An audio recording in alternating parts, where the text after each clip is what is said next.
Welcome back to another episode of Paranormal the New Normal. I'm your host, as always, Jeremy, here trying to make the world seem a little more normal. Does it ever happen? God, no. But we try. We try. That's all that matters. But of course, I'm joined by a guest to help me do that, as always. And my guest today is Dylan James Quarles, author of, well, we'll get into what he's author of. But first things Yeah, first, how you doing tonight, Dylan? I'm doing really well, Jeremy. Thanks for having me on. Oh, my pleasure. Any paranormal, supernatural author, I'm always down to have on. You, That's you, definitely my wheelhouse. So, you guys usually have good stories, so. But let me ask you the first question I ask everybody on this show: okay. what got you into the paranormal, supernatural world? Hmm. I guess it would have to be where I grew up, which is also where I currently reside. It's a little town called Port Townsend. It's in Washington State, a small town. So if you really have like an axe to grind with me, you could probably find me. Um, It's a little town, though, Victorian Seaport, as they say on the sign when you drive into town. It was meant to be much bigger than it ended up being. It's kind of strategically located on the Olympic Peninsula. So back in the day, as they say, it was a hub of logging and mining and shipping and Shanghaiing people. So slave human trafficking and all kinds of nasty stuff went on here. And the town has this really rich history of all this shady stuff that went on here.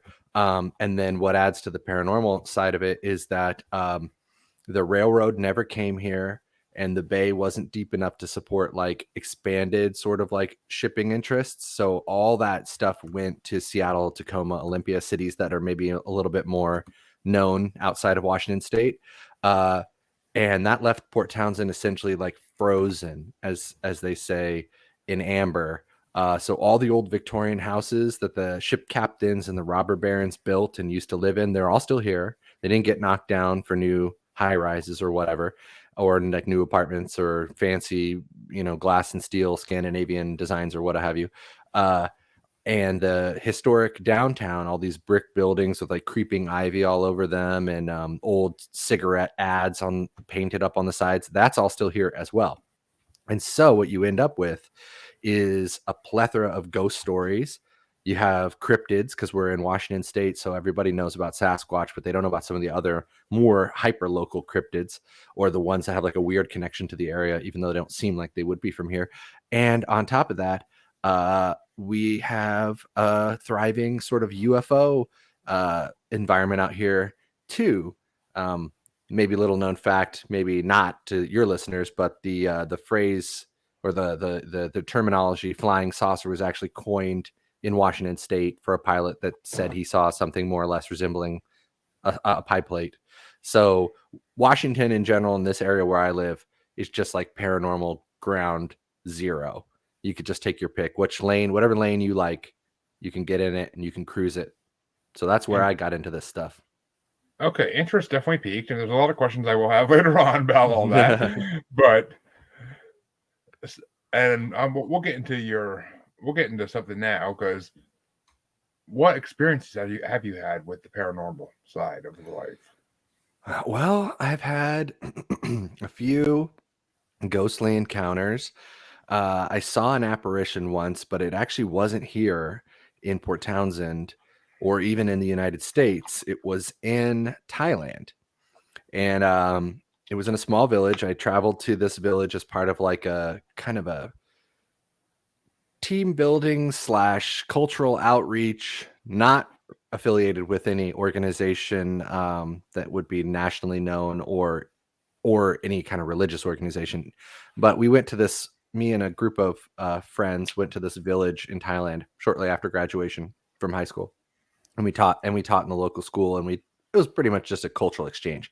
This small village in the north, and while we were there, and this was in the summer, there was a sort of like a ceremony that took place in the village that was described to us as kind of like a summoning of spirits. So it's like a little bit like their Halloween, but it's in the summer, which is the rainy season there. So Yeah. everything's a little flipped.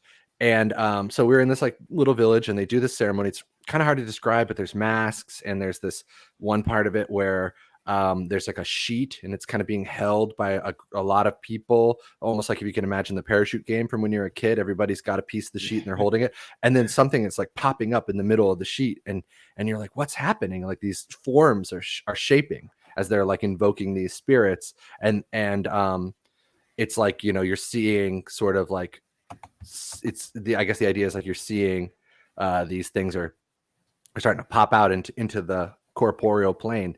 um the ceremony comes to an end. Our chaperone, or kind of our fearless leader, our guide, he's like gathers everyone around. He says, okay, everybody go home, because we were like living in houses in the village. He goes, go home tonight, and I know you guys get up to trouble, because we would sometimes like sneak out and meet up with each other and have beers and whatever, and do things that, you know, recent high school graduates do. He said, go home tonight and stay indoors. Like, you might not believe what you just saw, you might not believe in any of this, but they do, and that's enough. And I that stuck with me, because I really do believe in the power of in belief. So we all went home, we went our separate ways, and that night I heard all these insane sounds. Our house was at the very edge of the village, right near the jungle, so you always hear crazy sounds at night. And this is like rural Thailand. Like, Thailand's fairly rural in points already, but this is very, very rural. um so we're hearing all these weird noises, and start to hear squealing pigs, and they're sort of screaming, and they're right beneath our house. Our house was up on stilts, uh, and it sounded like they were just right under the house, and that was really unsettling and spooky. But then I started to hear footsteps coming up the stairs to our front door, and it wasn't uncommon for people to come and like leave us little gifts. So at first, that's what I thought it was, like a villager was coming to drop off like a gift, but it was late, so that was weird to me. But when I heard the footsteps come up the stairs, and then they stopped outside the front door, and then they continued, but this time they were inside the house, and there's no electricity in this house, so it was just black as black can be, dark of night. And we all slept. There was 6 of us in this house. We all slept on the floor on mats in mosquito nets. So you really couldn't see outside of your net, especially when it was dark, because it's like this kind of white, like fine mesh Yeah. net. I really couldn't see anything, but I heard the steps coming through the living room, and then they sort of stopped right behind me. I was laying on my side, and I rolled over, and I saw this little Thai man just beaming with the biggest smile, and I immediately kind of did the whole like close your eyes, rub them with your fists, you know, like almost do like a Looney Tunes double take, and then he was gone. And when I brought this up the next morning, and I didn't sleep a wink for the rest of the night. I was listening, you know, like Daredevil. I was like, had my ear turned. I was like trying to catch every sound. I brought this up the next morning, and somebody mentioned, oh yeah, that house used to be where they slaughtered pigs in the town. So that's probably what you're hearing. And everybody was so nonchalant about it. Everybody in the village was like, oh yeah, sure, you saw a ghost, no big deal, on with your life. So I was 18, and that was the first time I'd ever seen a ghost. And I'd grown up in this supposedly super haunted Victorian seaport, and I had never been lucky enough to catch a glimpse of a ghost, but I sure did come face to face with one there. So pretty much going forward into college and the rest of my life, I was very open to the idea that not all stories are just stories to kind of bring in tourists or to ensnare your imagination. Sometimes they're powerful enough to make a reality all their own. Wow. I mean, that's one of those stories that people can't deny. Like there's no way you could like, yeah, they could say, oh, it might have just been a real man that creeped in the house, but Yeah, no, but how you did would. he get in the house without opening the front door? That's what I always say when people ask me that. You know, this because Yeah, I've told that story to skeptics too, and they've kind of been like, okay, you know, because they don't, you know, skeptics are useful and necessary, and I am pro skepticism to a point though. yeah. I mean, there's being a skeptic, and there's just being a dick. That's the way I put it. That's the way I always put it. But Yeah, I like that. I actually have that tattooed on my chest. Nobody out there in listener land can see that, but if you're watching, you can see. uh, and Michael, thank you for stopping by, buddy. I'm sure we will have a good show. But I want to touch on another thing that you kind of touched on because you live in the Olympic Peninsula. Mm-hmm. I actually, I've had Mark Matsky of Small Town Monsters on here before, and Okay. he talked about when they went to the Olympic Project doing their Sasquatch research, and Sure. of course, Washington is known by all paranormal enthusiasts as a Bigfoot Yeah. Sasquatch hotspot. Yeah. So, have you ever had any experiences with any part of Sasquatch, whether it be like Okay. footprints or anything? I've got a Sasquatch story. It's a little bit of Ooh, a 1 degree of separation, but it also so I worked with a woman who I won't name. Just kidding, Holly. You're out there somewhere. I know you are. Anyway, she I worked with her. She lived a little further out the peninsula from where I am, in the direction of Port Angeles and Forks. People will know Forks if you've paid attention to Twilight movies. Um, which if you haven't, don't bother, just live your life. But so thank you.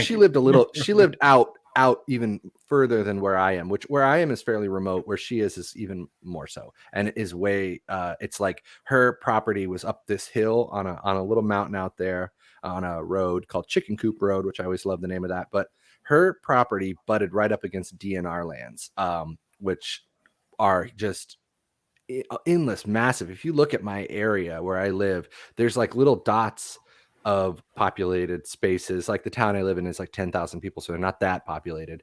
But then right, just dominating most of the Olympic Peninsula is either national parks or DNR lands. So it's very, very undeveloped isn't even begin to touch what it really is. It's just the way it's always been. You know what I mean? It's like timeless. Um, Untamed. Untamed. It's part of its allure to a lot of people. So her property butted right up against that. Anyway, was walking her property. She said she learned I was into this shit, and she said she saw something out of the corner of her eye moving, and she turned, and then boom, there it was. Not a bear, which are out here, but not grizzlies, black bears, and they're not that tall. I mean, they stand up and they're tall, but they're not like 10 feet tall. As she described, this thing was enormous. It stank. We're ticking the boxes that people know about. So she said, do you and your wife want to come Sasquatch hunting out at my property? And we were like, fuck yeah, we do.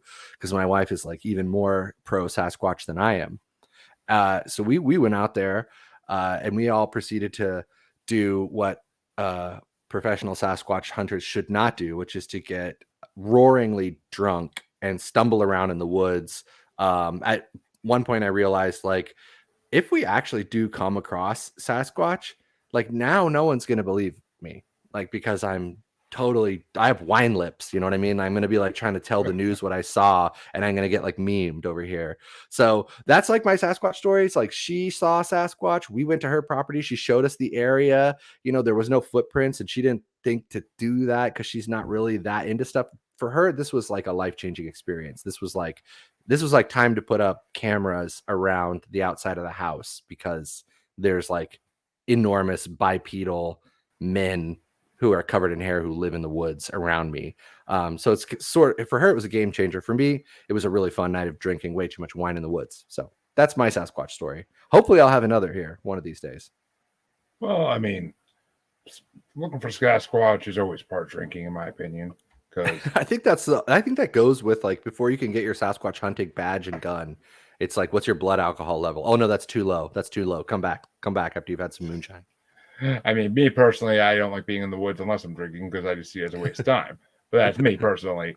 People who like to go in the woods, more power to you. You can't. I'm in the woods and I'm drinking right now. Well, there you freaking go. But I would be drinking right now, but I kind of fell backwards last night in the bathroom and cracked my head open a little. So, yay. Oof. Yeah, fun night. Can't say that ever happened before, but kind of killed the urge to drink tonight. That's for damn sure. But you also mentioned that you have some lesser known cryptids around you, and I'm kind of curious to see what you mean because I could see a few options, but I'm going to let you kind of tell me what you think All they right. are. Okay. So we have the Sasquatch, which is the well-known cryptid out here. Of course. Of course. But the Olympic Peninsula is surrounded on three sides by water. For your listeners that don't know what peninsulas are, that's what they are.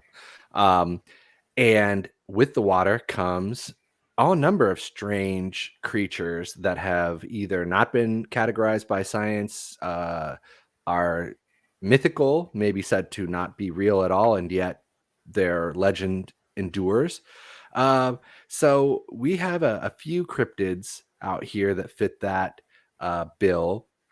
My favorite, and was the inspiration for one of my more recent horror stories, was the Silky, which, for your listeners that don't know, it's the shape-shifting sort of mermaid of Celtic lore, which is a seal that can shed its skin or shapeshift into a human.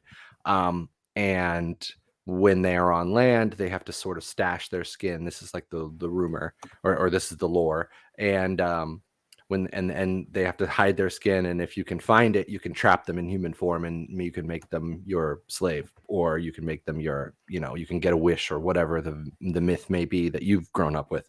uh, I think the reason that the Silky myth found roots here is because of the fact that at one point Port Townsend was really a bustling hub of trade and commerce, especially with the British Empire. So we had a lot of people of Celtic descent that were passing through the area and settling here. A little known factoid about the area, which will be appearing in one of my other horror short stories, is that the British and the U.S.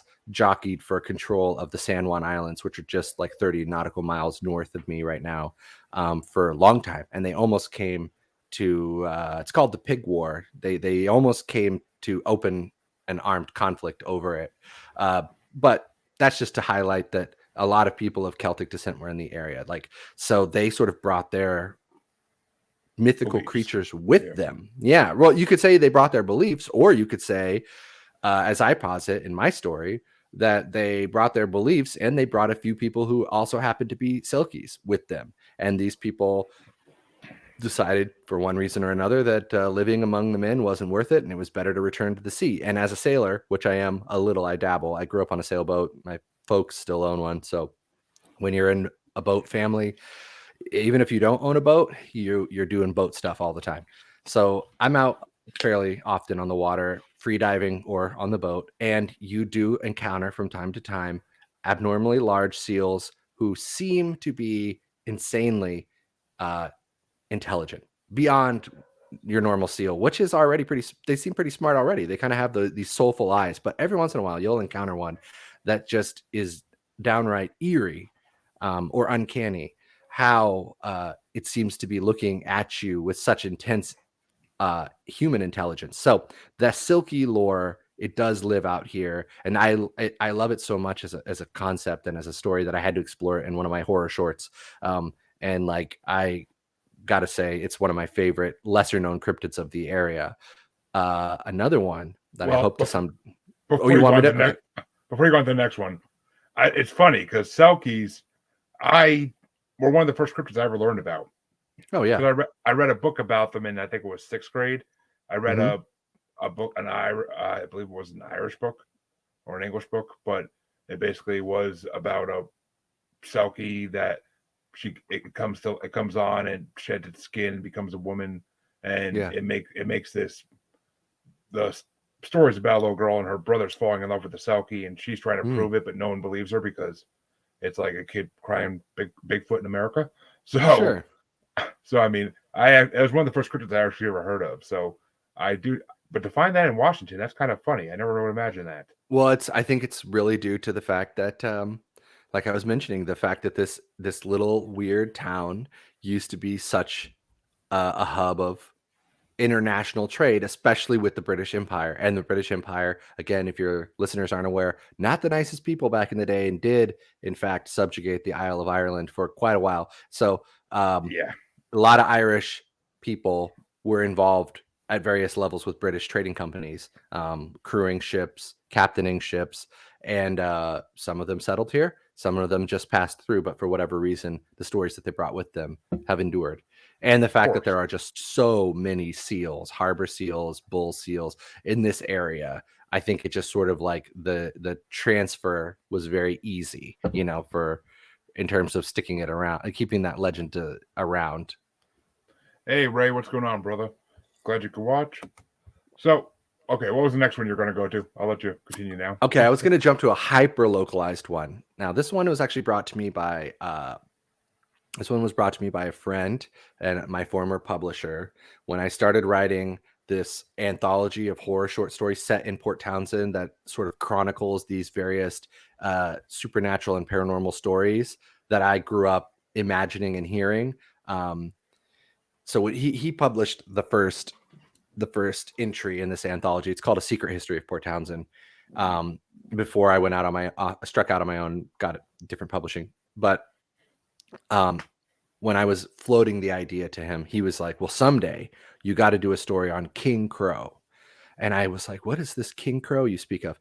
And he started to tell me about these local stories that people have to this day of a raven or a crow that it has like the wingspan of like a small car. People see it and at first they think it's like an eagle that's swooping right over their heads, but in fact they realize that it's not right above them. It's up high in the tree line or moving above the tree line. It's just that big that they thought it was closer, and it's this enormous crow or raven. And we have a lot of ravens out here that are really big. Like they are shockingly big sometimes. I don't think people realize how big a raven can get. And they are really smart. And they have a whole host of interesting sounds they make to communicate with each other. And they're not just ka, they're doing all, it's like impossible to mimic the sort of creepy sounds they can make. So sometimes you're in the woods alone and you'll hear these like really bizarre noises, these clicks and pops and yips and chitters, and it's a raven somewhere, and it's watching you, and it's kind of letting you know, like, I see you. So the myth out here is that there are a few ravens, or one that's called the King Crow, and it's like enormous. It's like big enough to like take a man and fly away with them. So I was telling my wife that my former publisher had mentioned this myth to me, and I was like, yeah, it sounds cool, but I don't know exactly how I turn it into a story. I got to think about it. And this is me percolating, and she goes, oh, I've seen it. And I'm like, stop the presses here. And she starts to relay to me this story, and she didn't know it was a local myth. So when she saw this enormous crow fly over her car as she was driving out one of the country roads here, because there's also farmland that bands the area where I am. We're on the seaport part of the land, but all around us is farmland and then forests and then mountains. So she was driving out through one of these country roads, and this crow, she said it was as big as her car. That's why I used that reference earlier. Swooped over the road and up into the trees, and she was totally floored by what she'd seen, but didn't know that there was an existing local like legend around it. So she sort of just like almost kept it to herself. It's almost like one of those things where once a doctor tells you what your illness is, you feel better about talking about it. But when you don't know what it is that's making you sick, kind of deal, you just keep it to yourself. So it's like she sort of was like, I know, she's like, I saw the King Crow. To me, that was like, okay, now I need to do more investigations. And I have put out the feelers. I talked to my old publisher, and I've talked to some others in the area where it was seen, where my wife said she saw it, and it seems to be in that area. And it's a totally weird, very mystical area, I have to say. It doesn't look like America. It honestly looks like Ireland. I've been to Ireland. It looks a lot like Ireland out in these rolling farmlands with these pockets of woods that are ancient, just like totally untouched and timeless. So a few people out there have kind of started pointing me in the direction.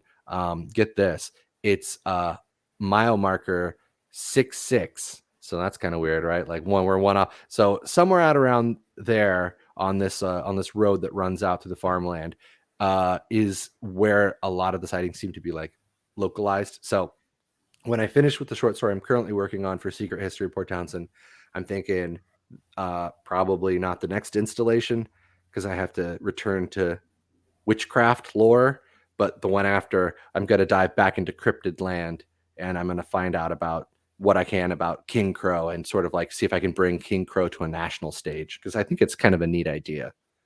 It is a neat idea, and I mean, but giant birds are not, of course, unheard of in the paranormal world. I mean, they're not, right? Which is why you being that close to the Southwest, it makes me think of it. Maybe it's a version of a thunderbird.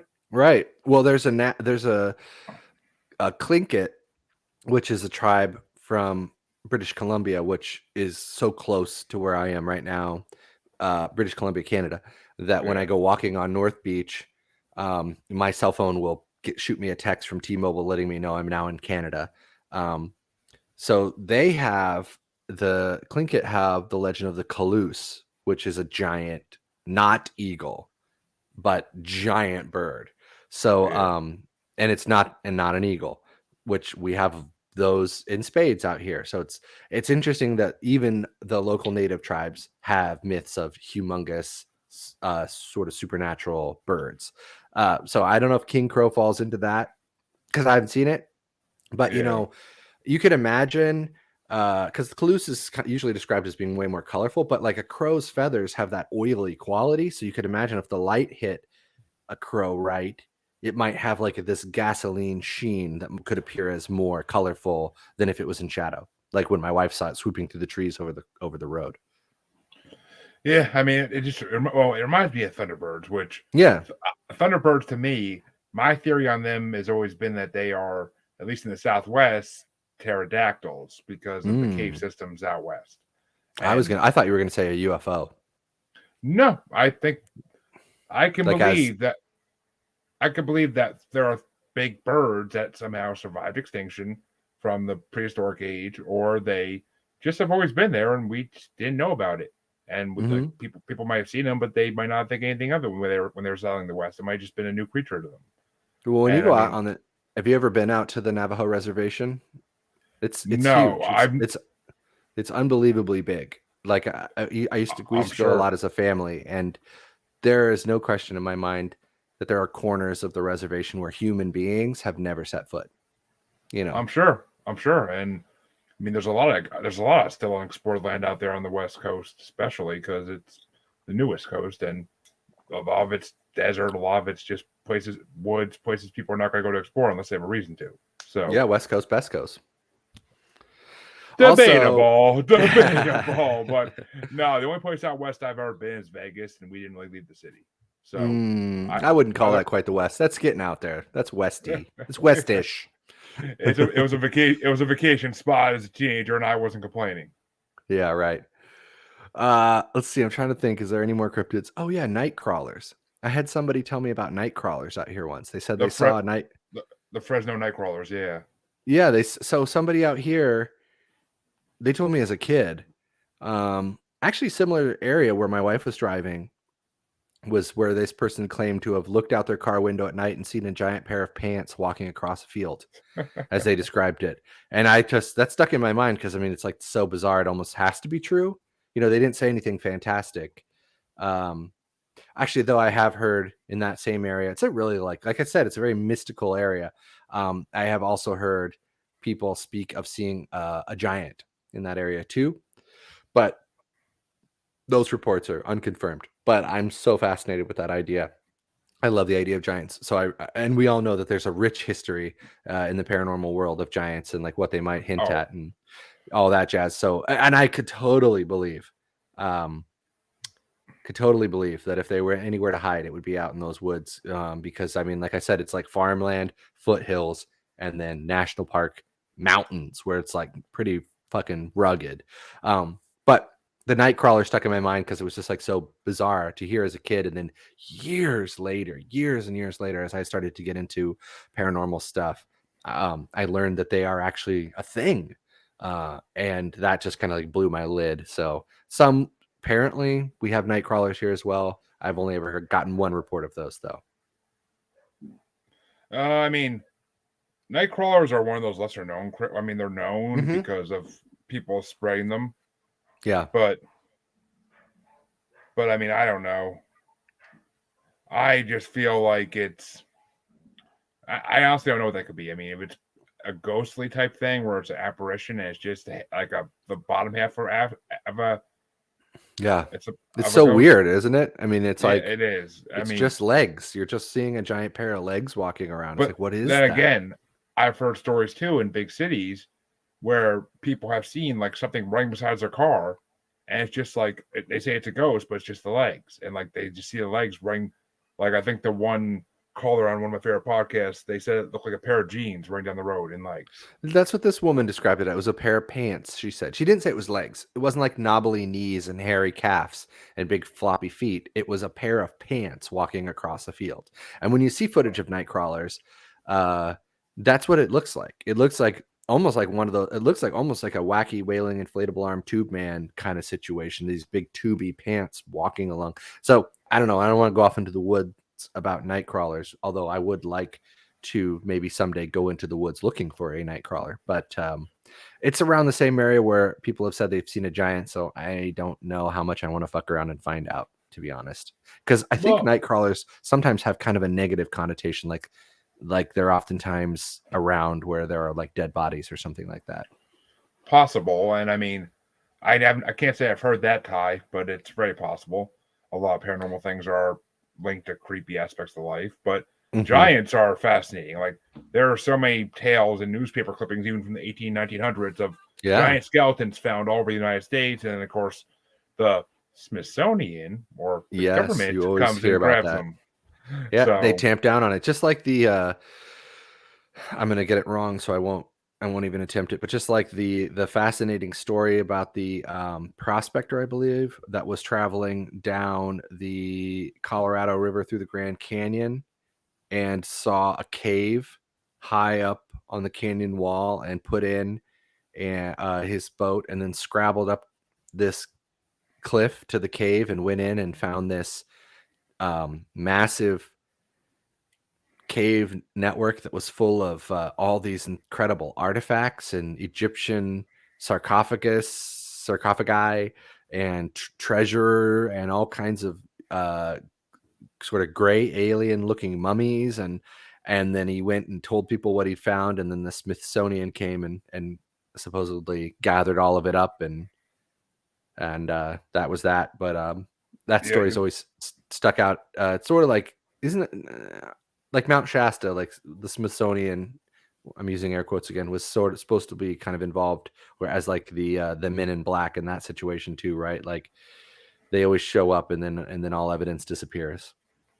Well, I mean, they're the same thing basically, but I mean, the Men in Black are known nowadays as khaki men because they want to look like the basic human male, and human males don't go around wearing suits anymore like they used to. So now it's easier to dress like a dad in his 40s and just wear a Bermuda shirt and khaki shorts, and that way you blend in. So, except for like the reports that they're like hairless and really creepy.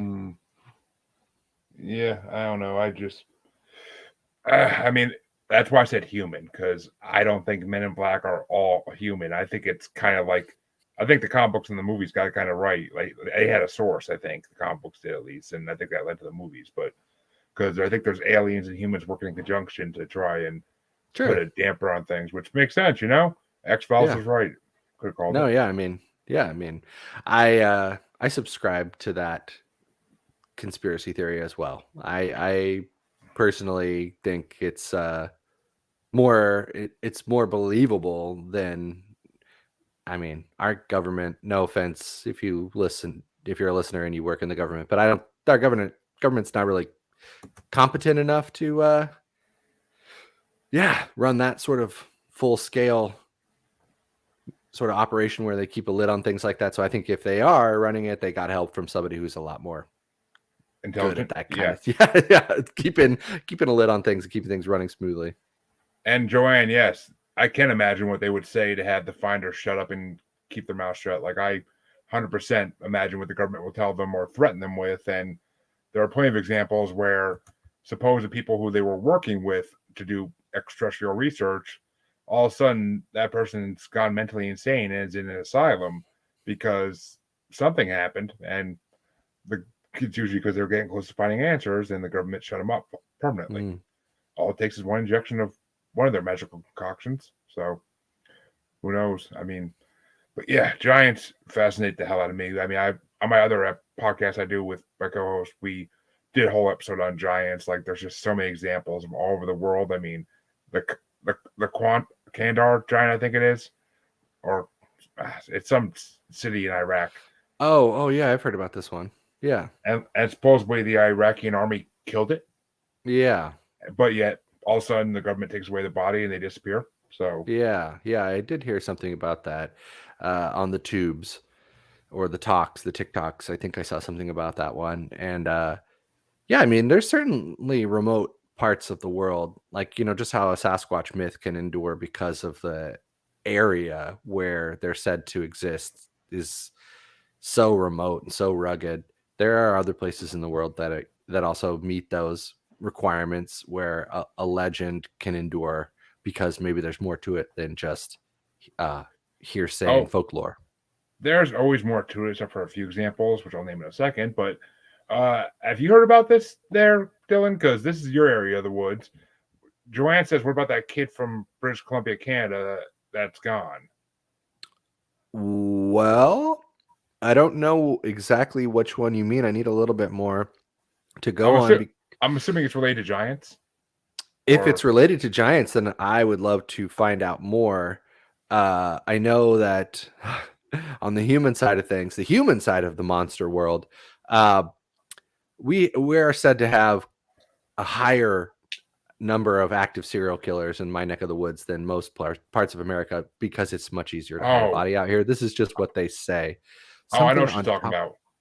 There was a All right. picture that was released, and some people think it's Oh, a yeah. Bigfoot on top of mountains. People think it's a giant on top of mountain, and I mean, I've seen multiple different versions of this picture, so I don't know what to Yeah. believe. But Okay, I know the story too. And the guy, he filmed it from his car, right? And when he was yeah, driving, he put it up on TikTok.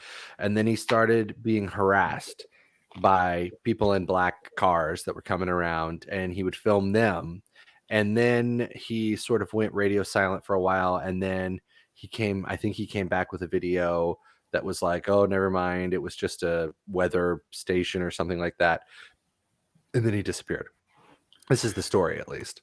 yeah, it's not the cops that stopped them; it's the damn government. They just might have been paying the cops to do it, but it's well, the government pays cops regardless. So I mean, but it was definitely not just cops; it was some high up government figures that want to get rid of people who say stuff like that, and they quieted them up. I mean, you can only be threatened for so long before they replace you with a doppelganger. That's always possible too. A clone. Yeah, I mean, well, think about it this way: reptilians, which you want to talk about the cave where they found the Egyptian style tombs and stuff on the west coast. That's right up the reptilian storyline. That's one of the caves that connected to the reptilian city beneath the west coast. So especially LA. And Mm. reptilians can take on human faces as they wish. Sure. I've seen the So videos. I have to, and I'm not saying I believe every single freaking one of them, but there are definitely some out there that have me be like questioning things.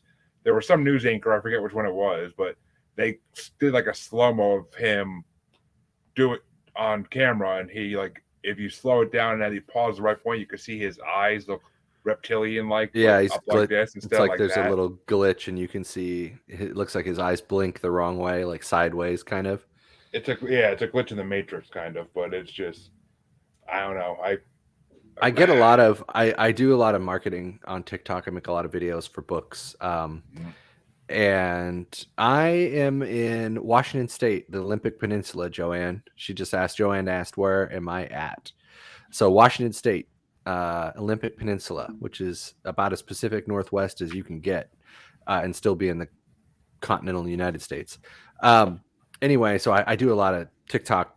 I make a lot of videos for my books on TikTok, and I usually kind of take like a vaguely sort of like unsolved mysteries approach because it's Nice. like what best kind of it kind of best relays the vibe that the books are going to have, the stories, and I have one story that's about these two guys and they get lost in the underground tunnels and chambers which exist here in my town in Port Townsend because the military came here in the late 1800s, early 19s, and they built a huge military fortification called Fort Worden. It was part of a triangle of bases that they made uh, on Port Townsend and then a couple of adjacent islands across the water. The idea was that no ship or submarine could enter into the Puget Sound without being in direct, um, coming under direct fire from at least two of these bases. So Port Townsend's one, where one of them is Fort Worden. and they dug hundreds and hundreds of miles of tunnels and bunkers, and they built all these crazy bunkers that are up in the hills. And now it's a state park. It's called Fort Worden State Park. I highly recommend that you check it out if you're ever in the area, or that you make a trip here if you're not in the area, just to see it, because it is truly a wonder. It's basically a ruined city in the woods that was built by the military, all concrete, and there are numerous points at which you can access these tunnels that go deep, deep, deep into the hill and connect to bunkers that are down at the beach. Um, so we're talking, steep, deep uh, tunnels and bunkers and chambers underground. So I wrote a story about, because I grew up here exploring them with my friends, as people do, and there are ghost stories, there are witch cult stories, there's everything you can imagine people have seen happening in those tunnels. Because it's just so creepy. It's absolute darkness. A lot of them are flooded now, but you could still get in to most of them. Some of the dangerous ones they've sort of sealed up. Uh, so I write this story that's about that happening. These two guys going in and they find a tunnel that they've been looking for that's supposed to be sealed, but they find a way in, and then they get lost, and then they find something there deep. You want to talk about giants? I don't want to give away, but they do find something. Let's just say that deep, deep, deep in the ground. That is sort of the reason why the area is so haunted. That's like their whole mission, is to like find out why so many houses and everything is so haunted around here in Port Townsend, because there's people believe there's a vortex in town, a supernatural vortex. So these guys go to find the epicenter, and they find it deep under Fort Worden in these tunnels. So I write the story. It's a good story. I like it. I stand by it. But as I'm marketing it on TikTok, I'm making videos and I'm talking about tunnels, chambers, and caves, and it gets like totally hijacked every time by people who are really obsessed with the reptilian conspiracy theory. And I want to be like, guys, this is not that story. Take your reptilians, put them somewhere else. This is a different, not every cave is a reptilian. Some caves might be, but some caves are just caves. Some caves have giants in them, or cults. So sprinkle a little bit of that on your Amazon wish list if you're in the mood for reading a story about two guys lost in the underground. But yeah, that's my random reptilian story lately. It's my most random. It's my most recent interaction with the reptilian cohort, is that they all seem to think that's what I'm talking about. But Which I was not going to today. ask you, because you mentioned witches earlier, and I was like, there are stories of witches in Washington? Like, this is something that I've Well, not really come across. it's the same deal like I mentioned with the Silkies. It's because Port Townsend was once this hub of trade and commerce and culture. Anytime that happens, people from all over the world are passing through or settling here to establish their own little empires. That yeah, there are. I had a friend. I have a friend. He's still alive. I shouldn't speak of him in the past tense. I might give you the wrong idea. But his story about the bunkers at Fort Worden is what we call them. We call them the bunkers. So there's some local nomenclature for you.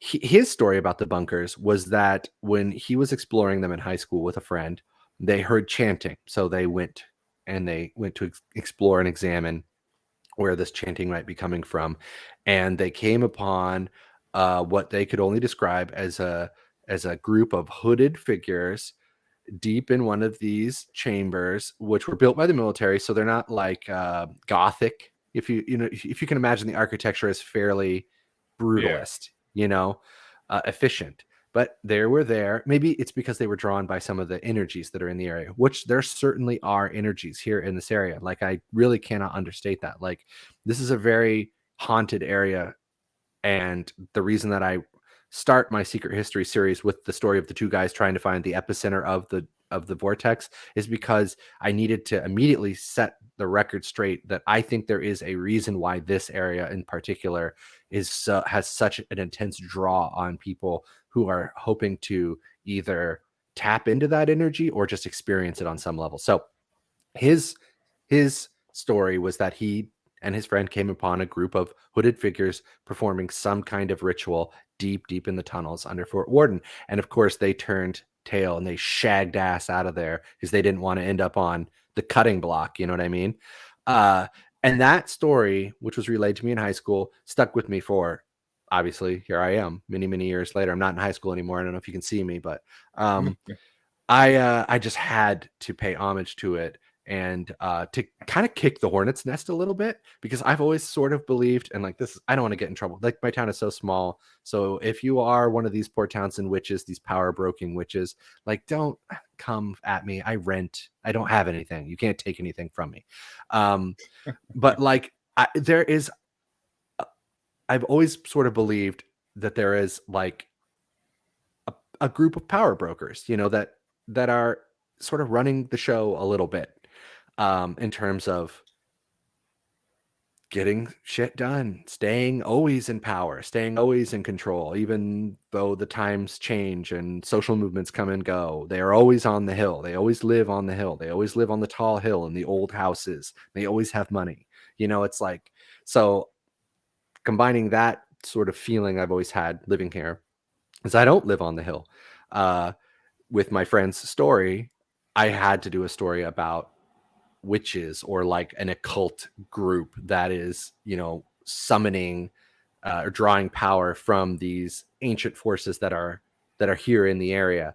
And again, I don't want to give spoilers away, but like, races that came before the race of men, creatures that could have come from the stars, beings that might be older than the earth, or maybe beings that came from somewhere far beyond and settled here, sort of vibes like that. Like you get into the weeds a little there, but I do like H.P. Lovecraft and the idea that sometimes what we might be thinking of as a demon might just be an alien that we don't understand, a very old alien that died, Yeah, exactly. I mean, there are actually a lot of people that believe that angels and demons are just different just species of aliens. aliens. Yeah. I'm an ancient astronaut guy. I'll almost always tie everything back to the ancient astronaut theory, because that's my bread and butter. Well, so let me tell you a theory I have, because if it ends up in a short story, I'm not going to be too disappointed, but we'll see. I have this theory, and I, to the life of me, can't remember if I heard it somewhere or if I just created it in my own head, which is highly possible, knowing my head. But I've said it in my show before, so it's not like it's a secret. I basically have a theory that Earth is a prison planet of sorts, and that there's a international galactic UN out there, call it Dupe, call it whatever you want to call it, based on any sci-fi show you watch, and basically any species that they deem too dangerous or that they get sick of, this council puts on Earth and possibly other planets as prisoners.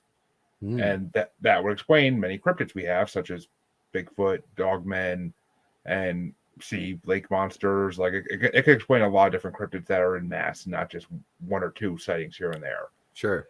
And the biggest part, this is what gets everybody, the UFOs we see in the sky are prison wardens. They're like guards. They're guards, making sure that nothing escapes Earth, and also and they work with the Men in Black in that aspect as well. But they also, and why do you think Bigfoots and UFOs are often seen together? Yeah, right. I've heard this connection before. Not exactly the way you're describing, but I've heard that there's a Bigfoot UFO. I mean, basically, I'm pretty sure I put this theory together just based on a lot of other smaller like connections, and I kind of combined it all into one. But here's the kicker: what if humans are just prisoners from another You mean planet? like we came from somewhere else too? Yep. I mean, there's that this isn't really related, but I've seen it in recent years, so I like to bring it up when I tell the theory. There's that meme on Facebook. What if Adam and Eve were the last humans of a dying race on Mars, and they crash landed on Earth? Yeah.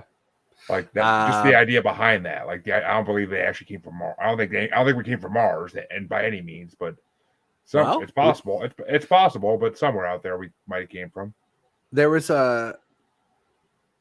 Okay, so a couple things on that. Like, one, I applaud your originality, because I have heard plenty in the ancient astronaut community, of which I am a casual sort of fringe observer, but secret acolyte.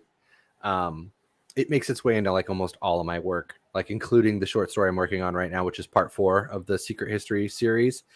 I'm bringing in aliens, and I'm starting to tie these threads together from the other stories, kind of hinting at like that earlier hypothesis I had, which was like, maybe supernatural stuff is only supernatural because we are in the presence of different forms of life.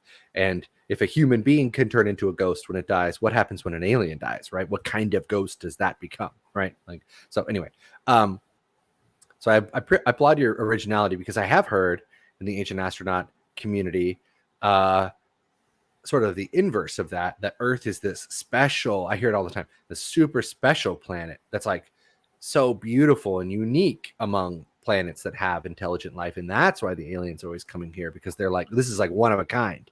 And that sort of, I feel like, gets its that has its roots in the that has its roots in like eco activism a little bit. Like that's almost like a little Yeah. bit of a metaphor for like, we need to preserve what we have, like, which I Yeah. agree with. I am all for, like, hey, you know, I believe in a lot of conspiracy theories. Global warming is not a fucking conspiracy theory. It's actually real. We could call it climate change, I call it agree. whatever the fuck you want, but like, that's happening. And the people that agree. tell you that it's not, they're the ones who have a secret agenda. They're the ones you should not believe, because they're the ones that have all the fucking money. So never believe the people who have all the fucking money, because they're the pieces of shit in this world.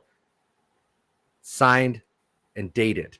Anyway, so I like that you're flipping the script. Instead of Earth being this totally unique place that all the aliens want to see because their home planets are like boring or drab, it's actually like the dump where they just send all the worst creatures that they don't want to deal with. So that's kind of fun. I gotta say, I won't steal it from you, but I do like it. I would honestly be honored. I mean, a small fee buys a story. Just saying, but I mean, honestly, I freaking give it to you for free. I'd be honored. But I'm a Mars guy, though. I like the Mars idea. I don't think that we are Martians, but you know, I think it's a cool. I mean, I believe. I mean, I was massively inspired as a youngster by the pyramids on Mars. Yeah. And the face on Mars. That inspired. I mean, like, easily my most popular books ever are called The Ruins of Mars. It's called The Ruins of Mars trilogy. It's 3 books, and that's all about finding ruins on Mars and exploring them. And those books were massively popular when they came out, and continue to be really, to do well and pay the bills, sort of. But so I could never hear Mars aliens or Mars and ancient aliens in the same sort of like few sentences, and not like say like, oh, I actually kind of believe in that one too. Like, do I think we came from Mars? No, but do I think it's possible that the Martians maybe survived whatever cataclysm it is that wiped out their planet and have existed in a different form, like maybe moving about the stars, the solar system?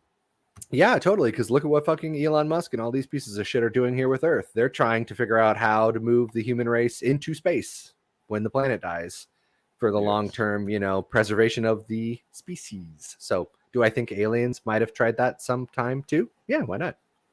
Well, we talked about most of your books, or your 2 series at least, but I'm kind of interested in as well, and I want to make sure we get a little time to talk about them before we have to end here. But what is There Be Monsters about? I mean, I can imagine what it's about, but I'm kind of curious to what your goal was. Yeah.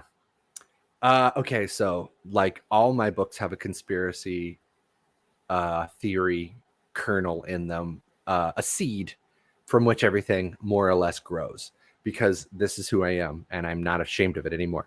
Like The Ruins of Mars, it was like I just mentioned, the face on Mars, the pyramids on Mars. That's what inspired the story.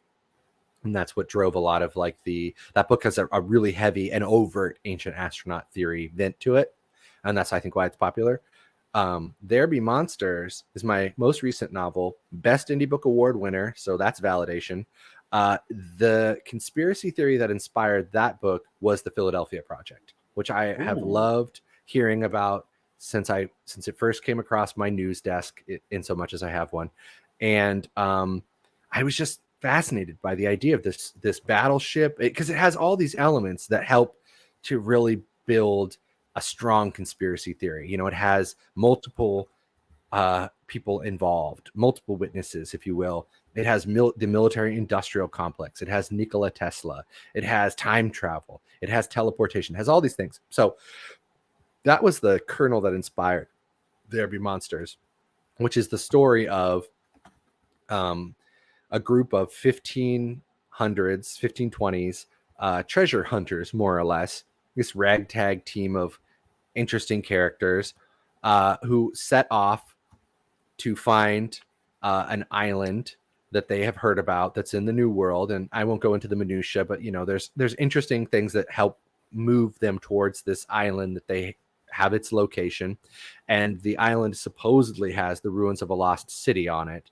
And the city, according to the witnesses who are driving them on their quest, is made of gold. So I'm kind of playing with Atlantis a little bit, because the New World at that time, the 1500s, would have been like South America, Cuba.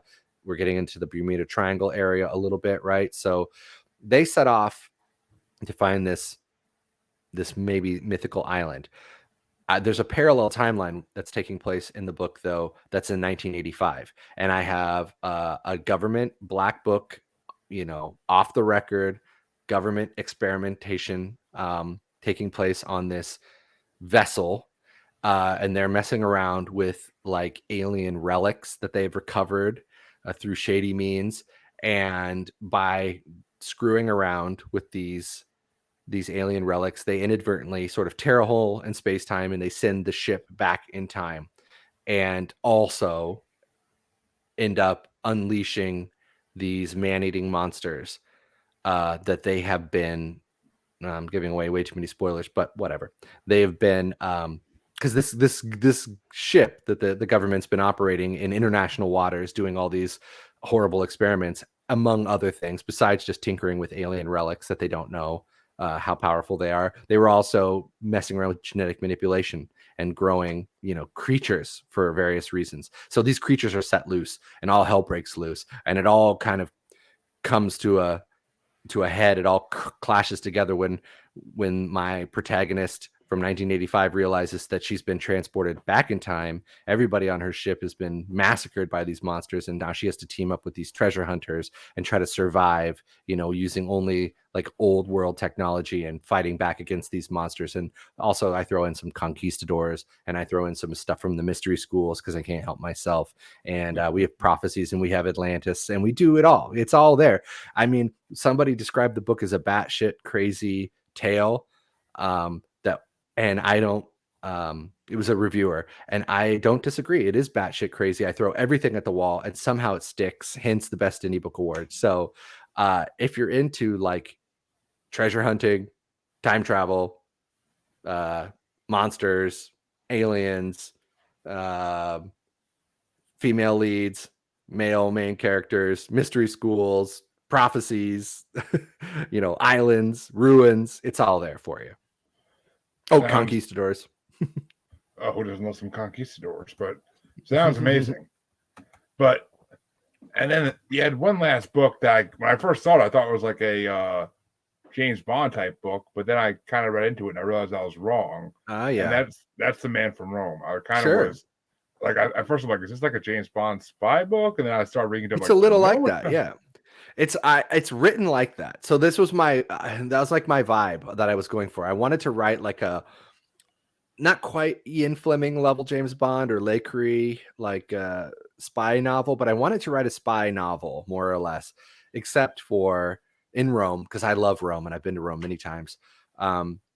Except for there was a heavy supernatural event, but the supernatural elements in the book are explored in a way that's like it's been mythologized.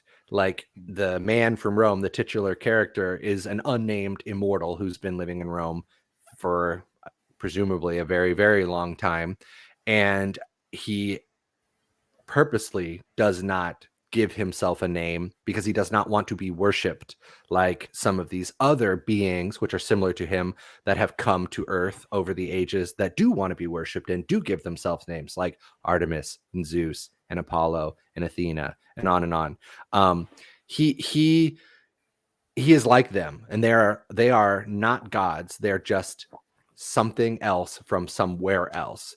And because they are something else from somewhere else, they have these seemingly magical abilities, but it's not magic. It's just, we just don't understand it. It's just not of this world. So even though it has a mythology bent to it, and then there's immortals and there's all that kind of stuff, and there's a lot of nods to Greek mythology and Roman mythology because I'm a fan.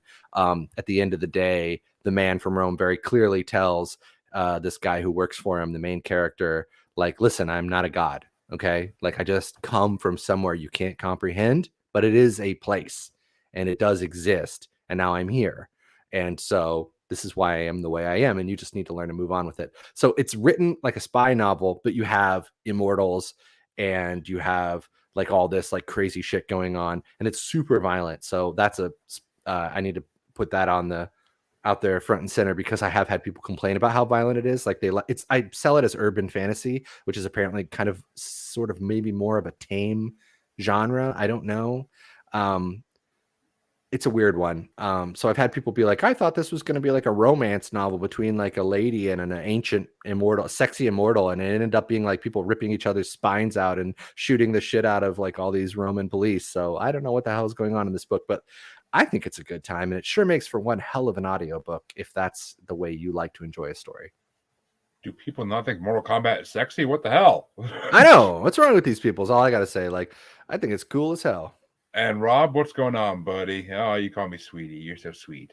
But the head of my network there, he's a little fun. But so where can the people find these books and where can they follow you if they want to follow you? You can find everything on Amazon because you can find everything on Amazon. It's A to Z. It's in the name. You can also ask your local bookstore. And if they don't have it in stock, they will get it for you because bookstores do that. So I encourage you to do it that way because bookstores are awesome. And they're a bedrock of Western civilization in general, not even Western. We'll just open it up. So you can find me on Amazon or you can ask a bookstore, your local book vendor, and they'll get you a copy, whichever one you want. There is, as you mentioned, there's The Man from Rome, there's the Ruins of Mars trilogy, and now There Be Monsters. And then on the short story side of things, we've got the Secret History of Port Townsend series, which so far there's 3 parts. Part 1 is the one about Fort Worden and the guys getting lost and finding mysterious things underground. And part 2 is about Silkies. Part 3 is about witches. Part 4 is coming out soon. It's about UFOs and the military industrial complex, which we have here in this area. We didn't even talk about it, but I don't want to visit from the men in khaki men, but we have a lot of military stuff out here. So you can find that all on Amazon. If you want to follow me, I'm on Facebook, Dylan James Quarles. It's hard to spell, but it's Quarles, like a guy fighting, but with one less R. I'm also on TikTok at author Dylan James Quarles, and I'm having a lot of fun over there. I make a lot of content that's about this area where I live and some of the spooky stuff that goes in here and ties into my books, but it's just been doing really well with people because there's a lot of interest in the area where I live. And so I love to shine a spotlight on some of the dark corners, as they say. Best way to do it. And all my listeners know you can find me and this podcast on all podcatchers. And please like and subscribe while you're there. And also you can find us on Facebook as Paranormal the New Normal / Maniacal Music Musings, name to be changed soon, podcast group. You can find me on Twitter and the Gram as @Juggalo Bastard, and you can find me on TikTok as @Juggalo Bastard Podcast. And of course, you can find me on YouTube as Paranormal the New Normal, where this is currently streaming, among other places. And we are, of course, part of the Antisocial and Parapost Network, and we're glad to be part of both. And until next time, thank you, Dylan, for coming on one.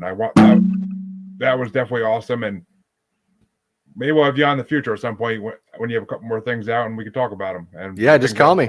You got my number now. Yes, I do. And to all my watchers, thank you for watching. To all my listeners, I'll see you in half a week. Till then, have a good week and try not to get kidnapped by giants. That's what we're all aiming for.